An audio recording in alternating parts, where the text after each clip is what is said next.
Exam study को subscribe करें। चलते हैं अपने पहले क्वेश्चन की ओर, देख लेते हैं हमारा पहला क्वेश्चन क्या है। क्वेश्चन हमारा पहला है, विशिष्ट ऐसा व्यक्ति जिसकी शारीरिक, मानसिक, बुद्धि, इंद्रियां, मांसपेशियों की क्षमताएं अनोखी हैं, यह कथन किसका है। आपको कथन पूछे जाते हैं, बहुत सारे क्वेश्चन कथन से आते हैं, तो इसका सही आंसर क्या हो जाएगा फ्रेंड्स? इसका सही आंसर हो जाएगा हैबिट एंड फोरनेस, इसका सही आंसर हो जाएगा। चलेंगे अपने अगले क्वेश्चन की ओर, देख लेते हैं हमारा क्वेश्चन क्या अगला है।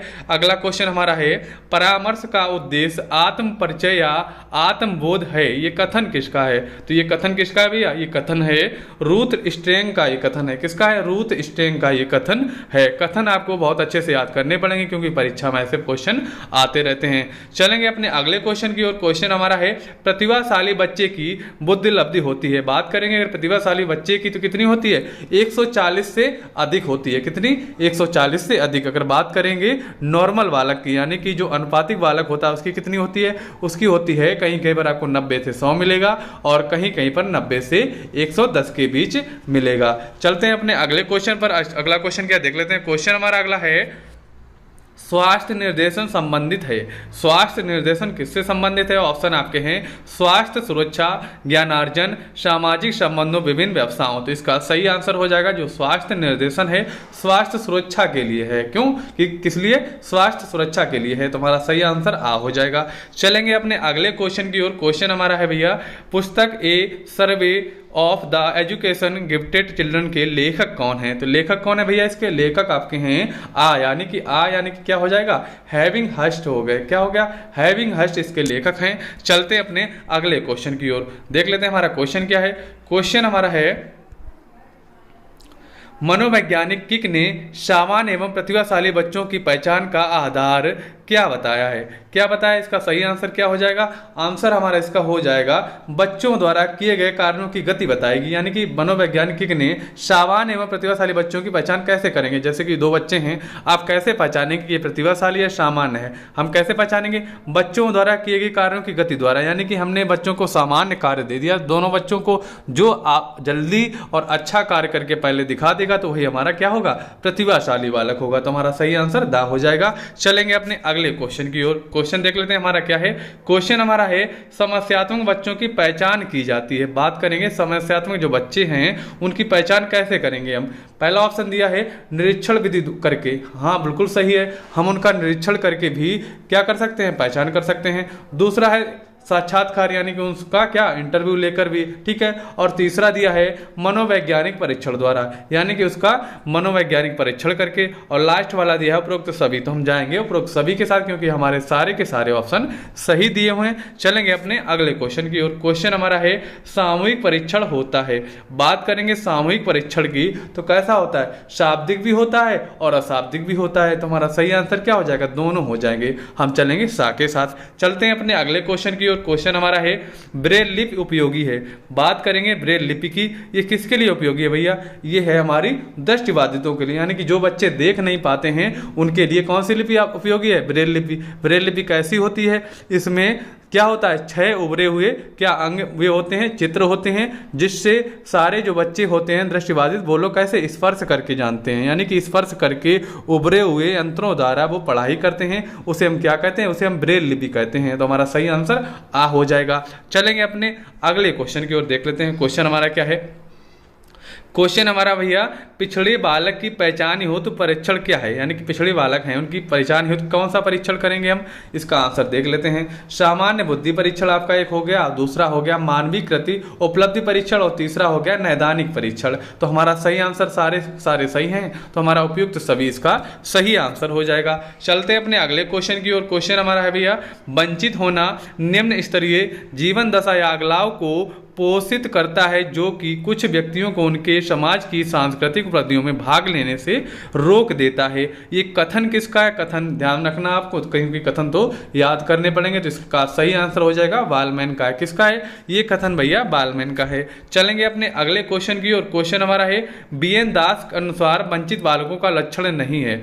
वंचित बालकों का लक्षण क्या नहीं है? तो इसमें सही आंसर आपको करना है। तो हमारा सही आंसर हो जाएगा उत्कृष्ट शैक्षिक उपलब्धि जो है आपकी है किसकी नहीं है, वंचित बालकों की उपलब्धि नहीं है, यानी कि उनके लक्षण नहीं है। चलते हैं अपने अगले क्वेश्चन की ओर। क्वेश्चन हमारा है बाल अपराधी बालकों के उपचार की विधि क्या है, यानी कि जो बाल अपराधी बालक होते हैं उनकी विधि क्या है आपको बताना है। ऑप्शन आपके हैं मनोविश्लेषणात्मक हो गया, ठीक है, और दूसरा हो गया मनोवैज्ञानिक विधि हो गई, और तीसरा हो गया परिवीक्षण विधि, और लास्ट वाला हो गया उपयुक्त सभी। तो हमारा सही आंसर हो जाएगा उपयुक्त सभी, हमारा सही आंसर हो जाएगा। चलते हैं अपने अगले क्वेश्चन की ओर। क्वेश्चन हमारा है विशिष्ट वर्ग के बालक नहीं होते हैं। जो विशिष्ट वर्ग के बालक होते हैं कौन से नहीं होते हैं, बात करेंगे। पहला दिया है प्रतिभाशाली बालक होते हैं, बिल्कुल होते हैं, पिछड़े बालक भी होते हैं और विकलांग बालक भी होते हैं। अगर बात करेंगे विशिष्ट वर्ग के जो बालक हैं भैया कौन, सामान्य बालक नहीं होते हैं। कौन, सामान्य बालक जो है विशिष्ट के अंतर्गत नहीं आते हैं। चलेंगे अपने अगले क्वेश्चन की ओर। क्वेश्चन हमारा है मनोविश्लेषण विधि के जनक कौन थे। मनोविश्लेषण जो विधि है उसके जनक कौन थे, उसके जनक थे भैया फ्रायड थे। चलेंगे अपने अगले क्वेश्चन की ओर। क्वेश्चन है प्रतिभाशाली बालक हेतु शिक्षण विधि है, कौन सी शिक्षण विधि आपको बताना है। अब पहला हो गया गतिवर्धन, ठीक है, दूसरा है संपन्नीकरण या विशेष पाठ्यक्रम हो गया, और तीसरा हो गया विशिष्ट कक्षाएं हो गई। यानी कि जो प्रतिभाशाली बालक होते हैं यानी कि बहुत होशियार बालक होते हैं उनका क्या, पहला गतिवर्धन हो जाएगा, संपन्नीकरण या विशेष पाठ्यक्रम हो जाएगा, विशिष्ट कक्षाएं हो जाएंगी। यानी कि उनके लिए कुछ अच्छा करके दिखाएं जब से और वो आगे जा सकें, यानी कि संपन्नीकरण कक्षाएं हो या विशेष पाठ्यक्रम हो और उनके लिए विशिष्ट अलग से कक्षाएं की जाए। तो हमारा उपयुक्त सभी का सही आंसर हो जाएगा। चलते हैं अपने अगले क्वेश्चन की ओर। क्वेश्चन हमारा है टर्मन के अनुसार सामान्य बुद्धिलब्धि बालकों की बुद्धिलब्धि कितनी होती है।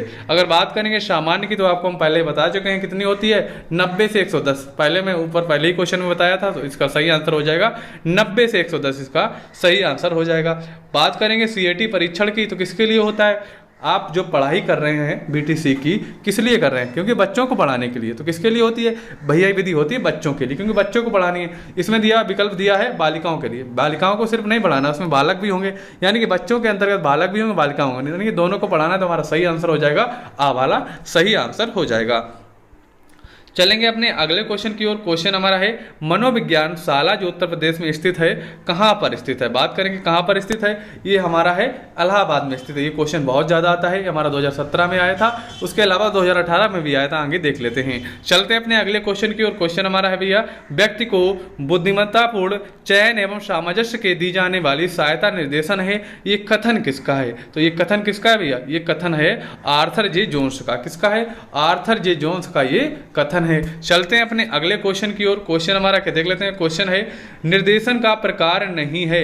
निर्देशन का प्रकार नहीं है, कौन सा नहीं है, निर्देशन का जो प्रकार है आपका लिखित निर्देशन जो है वो नहीं है। शैक्षिक निर्देशन होता है निर्देशन में, और व्यक्तिगत निर्देशन भी होता है, व्यावसायिक निर्देशन होता है, लेकिन लिखित जो निर्देशन है वो नहीं दिया जा सकता है। तो हमारा सही आंसर क्या हो जाएगा, बा हमारा सही आंसर हो जाएगा। चलेंगे अपने अगले क्वेश्चन की ओर। क्वेश्चन हमारा है निर्देशन तथा परामर्श देने का कार्य प्रारंभ होना चाहिए, कहां से स्टार्ट होना चाहिए, ये हमारा जो है उच्च प्राथमिक स्तर से स्टार्ट होना चाहिए। कहां से, उच्च प्राथमिक स्तर पर होना चाहिए। चलते हैं अपने अगले क्वेश्चन पे, और क्वेश्चन हमारा क्या देख लेते हैं। क्वेश्चन है परामर्श से संबंधित उपकरण कौन से हैं। परामर्श से संबंधित जो उपकरण हैं आपके कौन कौन से हैं, एक तो आपका संचित अभिलेख हो गया, दूसरा साक्षात्कार हो गया, और तीसरा हो गया आत्मकथा एवं निरीक्षण हो गया। तो हमारा सही आंसर हो जाएगा उपयुक्त सभी, हमारा सही आंसर हो जाएगा। चलेंगे अपने अगले क्वेश्चन की ओर। क्वेश्चन हमारा है दृष्टिबाधिता का मुख्य कारण है। दृष्टिबाधिता का मुख्य कारण क्या है, पहला है वातावरण और दूसरा है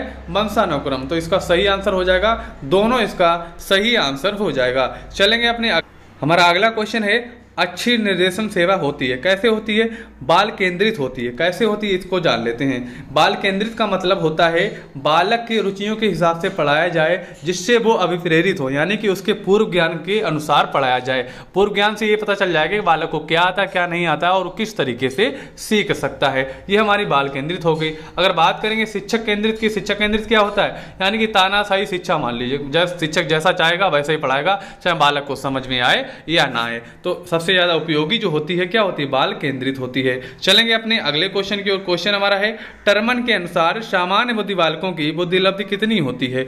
बात करेंगे सामान्य बालकों की बुद्धिलब्धि जो है टर्मन के अनुसार कितनी है, 90 से 110 है। ऊपर आपको बता चुके हैं ये क्वेश्चन का आंसर क्या है, 90 से 110। चलेंगे अपने अगले क्वेश्चन की ओर। क्वेश्चन हमारा क्या देख लेते हैं। क्वेश्चन है समुदाय का अर्थ कितने शब्दों से मिलकर बना है। समुदाय, समूह प्लस दाय का अर्थ जो कितने शब्दों से मिलकर बना है, ये हमारा है 2 शब्दों से मिलकर बना है। कितने? 2 शब्दों से। चलते हैं अपने अगले क्वेश्चन की ओर। क्वेश्चन हमारा क्या देख लेते हैं। क्वेश्चन है मंडलीय मनोविज्ञान केंद्र कहाँ स्थित है।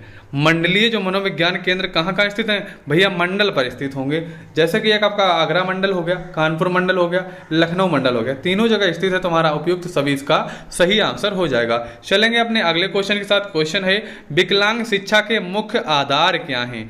विकलांग शिक्षा के मुख्य आधार की बात करेंगे अगर, तो आपका हो जाएगा क्या, शारीरिक विकलांगता हो जाएगी, आवेगात्मक विकलांगता और मानसिक विकलांगता। इसका आंसर हो जाएगा उपरोक्त सभी हो जाएगा इसका आंसर। चलेंगे अपने अगले क्वेश्चन के साथ। क्वेश्चन हमारा है सांकेतिक भाषा किसके लिए प्रयुक्त होती है। सांकेतिक भाषा है किसके लिए प्रयुक्त होती है, श्रवण बाधित, यानी कि जिन बच्चों को क्या होता है, सुनाई नहीं पड़ता है, उनके तो बोला तो जा ही नहीं सकता है, तो उनको कैसे पढ़ाया जाता है, इशारों से पढ़ाया जाता है। उनके कुछ इशारे होते हैं, संकेत होते हैं, उंगलियों से की जाते हैं, जैसे वो पहचान लेते हैं। तो हमारा सही आंसर हो जाएगा श्रवण बाधित, इसका सही आंसर हो जाएगा। चलेंगे अपने अगले क्वेश्चन पर। क्वेश्चन हमारा है निर्देशन का प्रकार नहीं है। अगर बात करेंगे निर्देशन की, तो कौन सा प्रकार नहीं है, निर्देशन जो आपका है लिखित नहीं हो सकता, जो कि आपको ऊपर मैं बता चुका हूं। निर्देशन जो है लिखित नहीं दिया जा सकता, तो इसका सही आंसर बा हो जाएगा। चलेंगे अपने अगले क्वेश्चन पर। क्वेश्चन हमारा है शिक्षा प्रक्रिया में अनुकूलन की आवश्यकता नहीं होती है। शिक्षा प्रक्रिया में अनुकूलन की आवश्यकता नहीं होती है, तो इसका सही आंसर क्या हो जाएगा देख लेते हैं।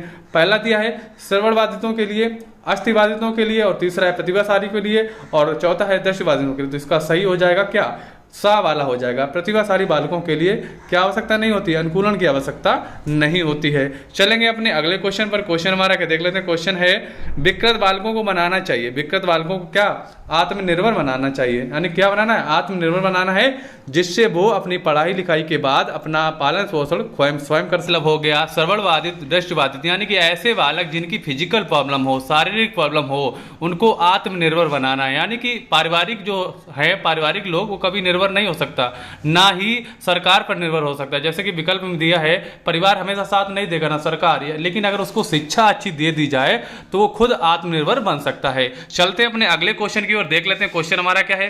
क्वेश्चन है वर्तमान में निःशक्त बच्चों की शिक्षा को क्या कहा जाता है। तो आपको बताना है वर्तमान में जो निःशक्त बच्चे होते हैं, निःशक्त का मतलब हो गया विशेष बच्चे, जैसा कि आपको ऊपर बताया था, श्रवण बाधित, दृष्टिबाधित, यानी कि ऐसे बालक जिनको शरीर से प्रॉब्लम होती है, निःशक्त होते हैं, तो उनको क्या, उनको समावेशी शिक्षा देनी चाहिए। समावेशी शिक्षा के अंतर्गत सारे बालक आ जाते हैं। चलते हैं अपने अगले क्वेश्चन की ओर। क्वेश्चन हमारा क्या देख लेते हैं। क्वेश्चन है हकलाने के कारण क्या हैं। हकलाने की अगर बात करें, आपका एक होता है वंशानुक्रम, जो कि उनके पिताजी से चला आ रहा है। जैसे कि आपका बाबा वगैरह कोई भी हकला रहा है, तो आपका वंशानुक्रम चला आ रहा है। ऐसा ही होता है वातावरण। वातावरण का मतलब ये हो गया कि जिस वातावरण में बालक सामाजिक क्रिया में रह रहा है, अगर उसमें कोई हकलाने वाला लोग है, तो ऑटोमेटिक हकलाने की क्रिया करने लगता है। तो ये हमारा सही आंसर हो जाएगा सा वाला। चलते हैं अपने अगले क्वेश्चन की ओर। क्वेश्चन हमारा है मनोविज्ञान केंद्र का प्रमुख कार्य क्या है। अगर बात करेंगे मनोविज्ञान केंद्र की, तो उसमें होता क्या है, निर्देशन देना होता है, प्रशिक्षण, यानी कि अध्यापक का प्रशिक्षण, और ऊपर से जो अधिकारी होते हैं उनका प्रशिक्षण, जैसे कि बीएसए हो गए, इनका प्रशिक्षण किया जाता है। उसके अलावा शोध कार्य भी किया जाता है। तो हमारा सही आंसर हो जाएगा दा वाला, यानी कि सारे के सारे इसमें कार्य किए जाते हैं। चलेंगे अपने अगले क्वेश्चन की ओर। क्वेश्चन हमारा क्या देख लेते हैं। क्वेश्चन है बाघ दोष के प्रमुख प्रकार हैं। अगर बात करेंगे बाघ दोष की, ये क्वेश्चन आपको हम 4-5 बार करा चुके हैं ऊपर, यानी कि पार्ट 4 चल रहा है, पार्ट 3 तक इसमें हम 4-5 क्वेश्चन इसके करा चुके हैं। अगर बात करेंगे बाघ दोष की, 6 प्रकार का होता है। जैसे कि आपका हो गया उच्चारण करने की मतलब दोष होता है, जो हकलाने का दोष हो, ऐसे हमारे जो होते हैं बाघ दोष होते हैं। चलते अपने अगले क्वेश्चन की ओर। क्वेश्चन हमारा है निर्देशन एवं परामर्श द्वारा बताया जा सकता है। क्या बताया जा सकता है देख लेते हैं। ऑप्शन दिया है क्या करने योग्य है, और दूसरा है क्या ना करने योग्य है, और तीसरा दिया है विकल्प आ या बा दोनों, यानी कि हमारे दोनों ऑप्शन सही हैं, तो हम चलेंगे सा के साथ। चलते हैं अपने अगले क्वेश्चन की ओर। क्वेश्चन हमारा क्या देख लेते हैं। क्वेश्चन हमारा है भैया आगे, चुनौतीग्रस्त बालकों के लिए कौन सी उपयोगी होती है। चुनौतीग्रस्त जो बालक होते हैं, कौन सी विधि जो है उपयोगी होती है देख लेते हैं। पहला दिया है विशेष शिक्षा, दूसरा समावेशी शिक्षा, और तीसरा हो गया बाल शिक्षा, और चौथा हो गया एकल शिक्षा। बात की जा रही है समावेशी शिक्षा का, तो हमारा सही आंसर हो जाएगा समावेशी शिक्षा, क्योंकि चुनौतीग्रस्त का मतलब हो गया दृष्टिबाधित, जैसे समस्यात्मक बालक हो गए, ऐसे बालक जो होते हैं समावेशी शिक्षा के अंतर्गत आते हैं। चलेंगे अपने अगले क्वेश्चन की ओर। क्वेश्चन हमारा है विशिष्ट बालक के अंतर्गत होते हैं। बात करेंगे अगर विशिष्ट बालक के अंतर्गत कौन कौन से होते हैं। पहला आपका ऑप्शन है प्रतिभाशाली और चुनौतीग्रस्त बालक, और दूसरा है मानसिक रूप से मंद बालक, और तीसरा है प्रतिभाशाली बालक, और लास्ट वाला है शारीरिक रूप से कमजोर बालक। बात करेंगे विशिष्ट बालक की, जैसा कि आपको ऊपर क्वेश्चन आ चुका है, तो हमारा सही आंसर क्या हो जाएगा, सही आंसर हो जाएगा हमारा ए वाला, यानी कि आ हमारा सही हो जाएगा। प्रतिभाशाली और चुनौतीग्रस्त बालक ऐसे होते हैं। चलेंगे अपने अगले क्वेश्चन की, और क्वेश्चन हमारा है देखते हैं डिसलेक्सिया शब्द से किस अक्षमता का प्रदर्शन होता है। अगर बात करेंगे डिसलेक्सिया की तो किसका होता है, पठन संबंधी अक्षमता का होता है। इस क्वेश्चन हम आपको पहले पढ़ा चुके हैं, आपने पार्ट 3 तक देख ही लिया होगा। अगर बात करेंगे लेखन में क्या होता है, लेखन की अक्षमता कौन सी होती है भैया, होती है डिस्ग्राफिया, जिसे हम डिस्प्रैक्सिया भी कहते हैं, तो ये हमारी हो जाएगी लेखन की। अगर बात करेंगे गणितीय क्षमता की तो क्या होता है, ये होती है डिस्कैलकुलिया। और इस क्वेश्चन की बात करेंगे तो इसका आंसर हो जाएगा पठन संबंधी अक्षमता जो होती है डिस्कैलकुलिया हो जाएगी क्या, पढ़ने की अक्षमता डिस्कैलकुलिया, या फिर इसे एलेक्सिया भी बोलते हैं। चलेंगे अपने अगले क्वेश्चन की, और क्वेश्चन हमारा है सामान्य बुद्धि स्तर के बालकों की बुद्धि लब्धि कितनी होती है। अगर बात करेंगे सामान्य बुद्धि स्तर बालकों की बुद्धि लब्धि की तो ये हो जाएगा कितना, 90 से 109। इसमें ऑप्शन दिया, अगर 110 भी होता तब भी सही होता, या 90 से 100 के बीच में होता तब भी हमारा सही हो जाता, क्योंकि अलग अलग मनोवैज्ञानिक ने अपना अलग अलग मत बताया है, तो उनके जो मत हैं सभी विकल्प आ सकते हैं। चलते अपने अगले क्वेश्चन की, और क्वेश्चन हमारा है उपचारात्मक शिक्षण विधि का उपयोग उचित होता है, किसमें होता है। दो ऑप्शन दिए आपके हैं, प्रतिभाशाली बालक के लिए, सामान्य बालकों के लिए, और तीसरा है पिछड़े बालकों के लिए। तो इसका सही आंसर हो जाएगा क्या, पिछड़े बालकों का इसका सही आंसर हो जाएगा। चलेंगे अपने अगले क्वेश्चन की, और क्वेश्चन हमारा क्या देख लेते हैं। क्वेश्चन है हमारा भैया दृष्टि दोष से ग्रस्त बालकों के लिए उपयोग लिपि कौन सी होती है। अगर बात करेंगे दृष्टि दोष जिनके होता है, यानी कि जो बालक देख नहीं सकते हैं, तो वो तो बोर्ड में नहीं देख सकते हैं ना, कुछ मतलब सुनने से भी उनको कोई फायदा नहीं है, तो उनका फायदा क्या होगा, एक विधि बनाई गई थी, कौन सी, ब्रेल लिपि बनाई गई थी। उसमें क्या होता है, एक यंत्रमा होता है जिसमें 6 अंक जो होते हैं उभरे हुए होते हैं, उनको स्पर्श करके पढ़ाया जाता है, क्योंकि वो लोग अंधे हो तो उनको दिखता नहीं है, तो उनको स्पर्श तरीके से पढ़ाया जाता है। इसी लिपि को क्या कहते हैं, ब्रेल लिपि कहते हैं। किनके लिए होती है, दृष्टि दोष बालकों के लिए जिनको दिखाई नहीं पड़ता है। चलते हैं अपने अगले क्वेश्चन की, और क्वेश्चन हमारा क्या देख लेते हैं। क्वेश्चन हमारा भैया निम्नलिखित में से किसे बुद्धि परीक्षण का जनक कहा जाता है। अगर बात करेंगे बुद्धि परीक्षण की तो हमारे कौन है, ये बिने हैं, कौन है, बिने हैं, ये कौन, बिने हैं, बुद्धि परीक्षण के जन्मदाता या जनक कहा जाता है। चलते अपने अगले क्वेश्चन की, और क्वेश्चन हमारा है निम्नलिखित में से कौन सा मानसिक स्वास्थ्य में बाधा डालने वाला कारक के अंतर्गत नहीं आता है। तो अगर बात करेंगे तो इसकी तो क्या हो जाएगा, इसमें हो जाएगा सहानुभूतिपूर्ण व्यवहार हो जाएगा, कौन, सहानुभूतिपूर्ण व्यवहार, जो इसका है सही आंसर हो जाएगा। चलेंगे अपने अगले क्वेश्चन की, और क्वेश्चन हमारा है मनोविज्ञान शाला उत्तर प्रदेश में कहां स्थित है। अगर बात करेंगे उत्तर प्रदेश की तो ये आपके इलाहाबाद में स्थित है, कहां, प्रयागराज में स्थित है। चलेंगे अपने अगले क्वेश्चन की, और क्वेश्चन हमारा क्या देख लेते हैं। क्वेश्चन है निम्नलिखित में से कौन सा दृष्टिबाधित बालकों का शैक्षिक उपकरण नहीं है। अगर बात करेंगे दृष्टिबाधित बालकों की तो उनका जो उपकरण है ग्राफ सीट नहीं आता, उनके अंतर्गत क्या आता है, ब्रेल जो आता है, स्लेट आता है, ध्वनि रहित कैसेट भी आता है, टेलर फ्रेम भी आता है, लेकिन ग्राफ सीट नहीं आता है। चलेंगे अपने अगले क्वेश्चन पर। क्वेश्चन हमारा क्या देख लेते हैं। क्वेश्चन है परामर्श में व्यक्ति को समस्या समाधान हेतु सहायता किस माध्यम से दी जाती है। इस माध्यम से दी जाती है, वार्तालाप माध्यम से दी जाती है। किससे, वार्तालाप माध्यम से। इसमें दिया है चित्रों से बिल्कुल नहीं, कहानी से भी नहीं, और गीतों के माध्यम से तो बिल्कुल भी नहीं। तो हमारा सही आंसर हो जाएगा वार्तालाप के माध्यम से। अगर फ्रेंड्स आपको हमारा वीडियो अच्छा लगा, वीडियो को लाइक करें और ज्यादा से ज्यादा शेयर करें। अगर आपने मेरे चैनल को सब्सक्राइब नहीं किया, सब्सक्राइब कर लें। अब आपको मिलते हैं अपने अगली वीडियो के साथ, तब तक के लिए जय हिंद, वंदे मातरम साथियों।